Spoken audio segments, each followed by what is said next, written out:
Hello, and welcome to the first episode of this series I'm making, where the U.S. collapses into 50 states, and they all have to battle their way to get back on top.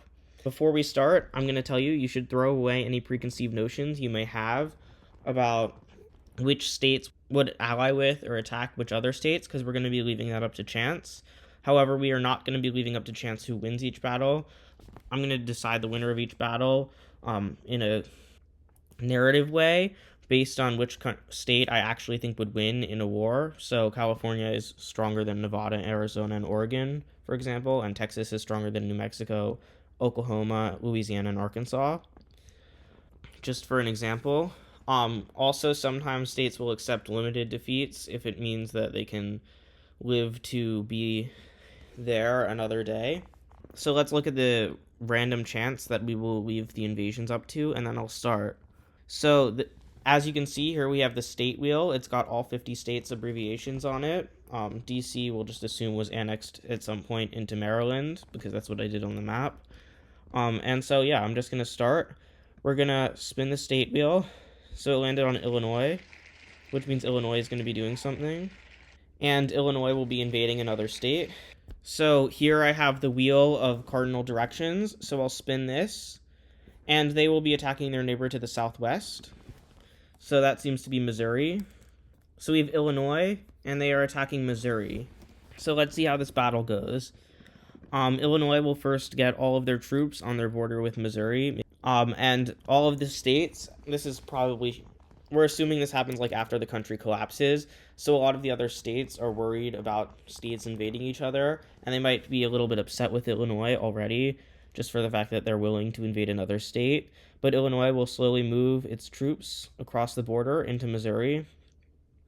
And Missouri was prepared for this. They had been amassing troops on the border, but the army of Illinois is so much stronger than that of Missouri that the army of Missouri never really stood a chance. Very quickly, Illinois has moved into a large portion of the east of the state, and they're very quickly approaching Jefferson City, and Missouri is forced to evacuate their government further west towards Kansas City so that Illinois doesn't take their capital city, and eventually they end up suing for peace, which means that the first war is not going to end with full annexation, but rather with a peace treaty.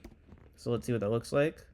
And as you can see, Missouri had to cede a lot of its territory. Once a state takes part of another state, so that we know which state it actually is, I'm going to just write their abbreviation down. I'm going to have it hidden most of the time, but it's just there so that we will be able to remember which state is which once the map looks very different from our own.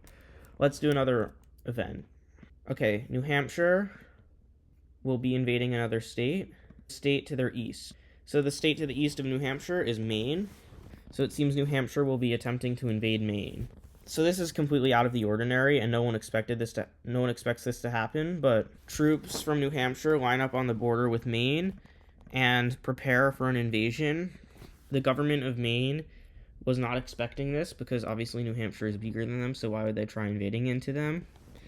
And so the government of Maine was not prepared at all. They hadn't prepared their military. This allows for New Hampshire to execute their war strategy, which primarily involved starting by invading the uninhabited parts of Maine in the north, which Maine decides not to defend. But this is actually all according to New Hampshire's plan, because now they'll be able to invade the actually populated parts of Maine from multiple different angles, which is what they wanted. So they'll start advancing in the north, but the government of Maine is more powerful than the government of New Hampshire, and they quickly decide to divert some of their troops from the east, which confuses the government of New Hampshire. They're like, wait, why is Maine retreating? Have we won? But it turns out Maine was actually moving their troops into New Hampshire, cutting them off from the coast, and starting to move in to the southern parts of New Hampshire. New Hampshire will decide to retreat from a large portion of the territory they held in Maine to try and defend their home territories as they start pushing back against Maine in the west. But it's a very sloppy retreat, and the government of Maine decides to push through here as opposed to working all the way through the north, and a bunch of New Hampshire troops are stranded over here in uninhabited territory and basically starved to death.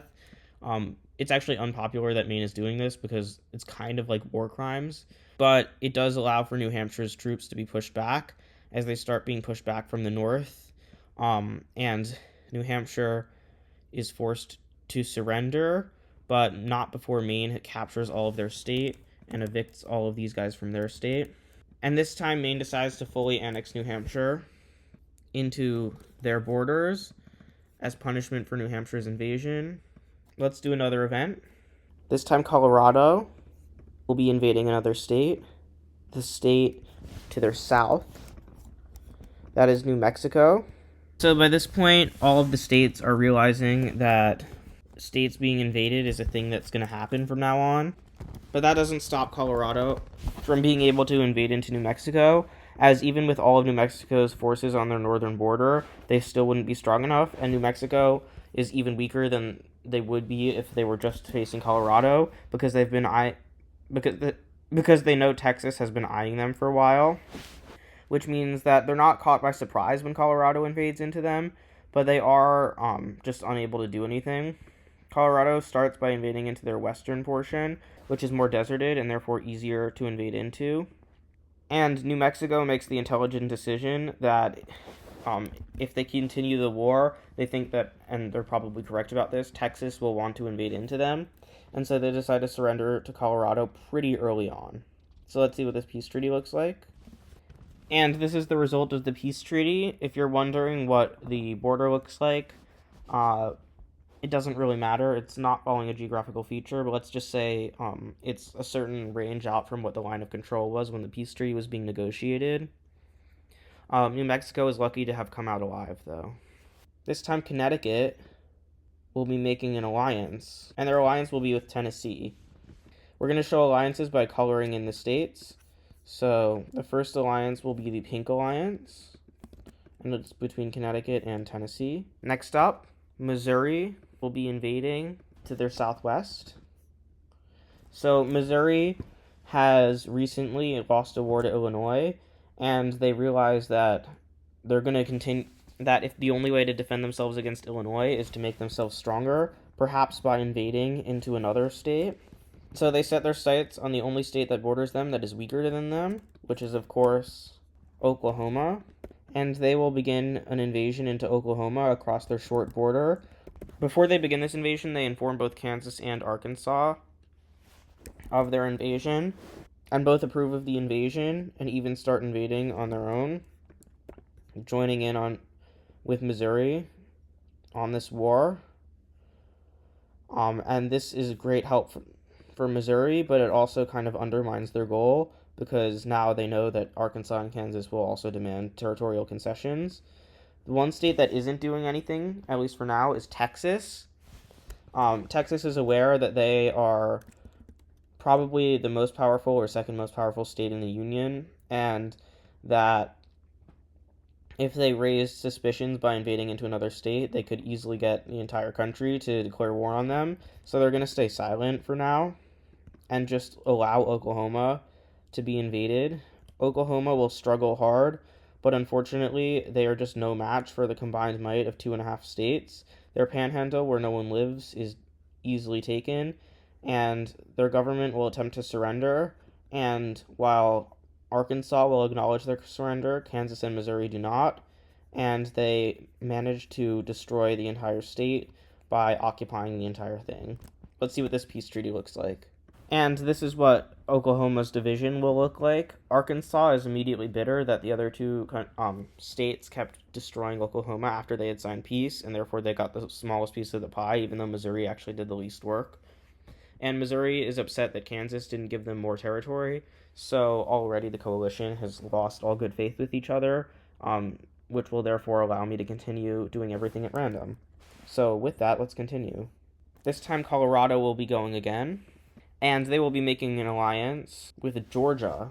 We'll make this the Lime-Green Alliance between the two of them. The reason that Colorado and Georgia are allying is that Colorado is desperate to have any allies, and Georgia was one of the only states that was still friendly with them after they had invaded into New Mexico. And so they decide to make that alliance official because it's really the only state that doesn't actually despise Colorado right now. Let's keep going with more events. South Dakota will be invading to their eastern neighbor. So their eastern neighbor is Minnesota, and like with the invasion of Oklahoma, South Dakota has some allies that they're planning to invade Minnesota with, namely Wisconsin and Iowa. North Dakota refuses to get involved. And Iowa, as soon as the war starts, immediately backs out of the agreement. So it's just South Dakota and Wisconsin invading into Minnesota. And it turns out that only South Dakota was really serious about it, as Wisconsin only moves a few of their troops into the south and mostly just does nothing throughout the entire war. This leaves South Dakota in a pretty bad predicament. They thought they were going to have 3 states invading, and they basically have 1.5 invading. And it's really bad because Minnesota is a pretty strong state. They're able to prevent South Dakota from getting even remotely into their state and start an invasion into the northern part of South Dakota, which catches South Dakota off guard a little bit, but not really because, obviously. And then worse still, North Dakota will join in on Minnesota's side, invading into their southern neighbor. They've always felt envious of their southern neighbor, getting all the attention in the Dakotas and them just being kind of nothing. And they're finally taking their chance to strike by invading into South Dakota. Minnesotan and South Dakotan forces are doing pretty well. Wisconsin just quietly leaves from the conflict at around this point, which angers South Dakota greatly. And they sue for peace, which both Minnesota and North Dakota will accept. So let's see what this looks like.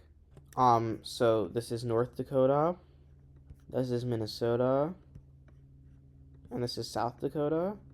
Illinois seems to be going after someone again, and they will be invading their neighbor to the southeast, which happens to be Kentucky. So Illinois is just trying to expand. That's the reason they're invading. And Kentucky is the next state they want to expand into. So they will start an invasion into Kentucky. As strong as Kentucky is, Illinois is just much stronger. They're the 4th strongest state in the country right now, or maybe 5th, actually. So they will easily be able to handle Kentucky. Connecticut, at this point, asks their ally Tennessee to start invading into Kentucky because they want to strengthen their alliance. And Tennessee doesn't want to do that because they don't want to be an aggressor. And so they refuse, and that will end up breaking down the alliance between Kentucky and Tennessee, or Connecticut and Tennessee. However, Tennessee will refuse to join in on Kentucky's side, namely just watching from the sidelines, as Kentucky gets pushed east and is about to surrender to Illinois when Ohio jumps in out of nowhere and starts invading from the north. So they decide to surrender to Illinois and Ohio, and both states will be getting some land out of them.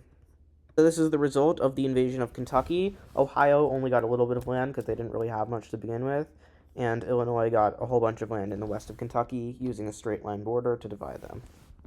For the final event of episode 1, Washington will be invading their neighbor to the northeast.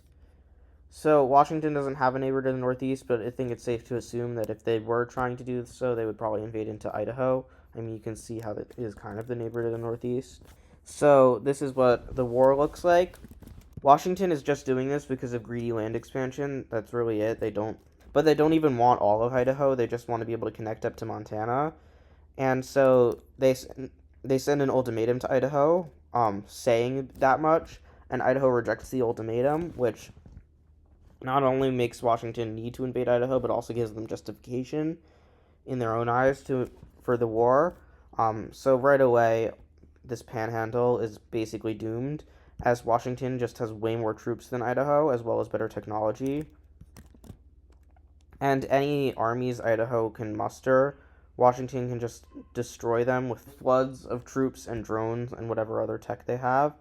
By the time Washington gets around to here, Idaho will decide to throw in the towel because they still have their most valuable southern land, and it's pretty obvious they're not going to win.